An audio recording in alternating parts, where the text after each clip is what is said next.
Every once in a while, I'll roll out a video on a build, and after playing the guitar for a while, I'll find the guitar lacking or not really exactly what I had intended.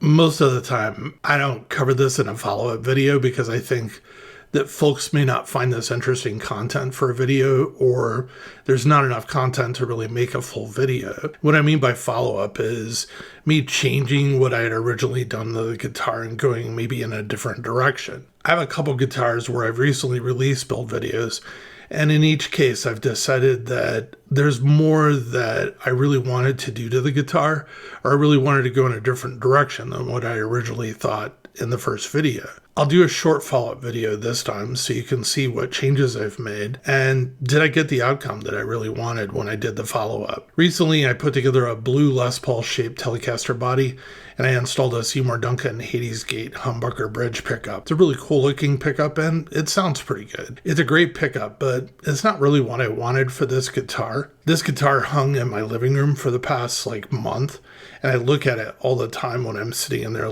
watching television and stuff, and I don't know, every time I look at it, I've just had a lot of different ideas of things that I would have done differently. I wanted something, first of all, in the pickup area with a hell of a lot of punch. And there's nothing out there like the Seymour Duncan Invader Pickup. I think it's a better fit and it'll deliver the monster overdrive sound that I really want. I'm leaving the wiring the same. I think that that's cool. And I think that'll be a perfect pairing, though, with the Invader Pickup.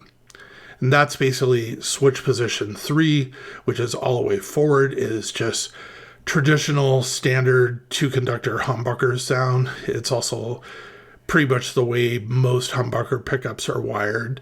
It produces a warm, loud, and fat tone with maximum output, and the hum canceling function on this circuit then is engaged. Switch position 2 in the middle gives you a quasi single coil tone, but it retains the hum canceling feature. Switch position 1 splits the humbucker in half and it shunts one coil to ground, leaving the other coil engaged like a true single coil pickup, and the hums canceling feature is turned off. The other change I wanted to make in this build was I had recently ended up with a Fender US-made Tele neck with the rosewood being put into a channel that is cut out into the maple neck. It's a really expensive neck, but no matter what Telecaster build that I put it on, it just didn't look right. It's something about it is kind of sacrilegious to a Telecaster. In this case, I think that it might work because this guitar begins with not really looking like a Telecaster and it looks more like a Gibson. So my hope is that putting it on this guitar, it would make the guitar look like the binding that you find on a Gibson.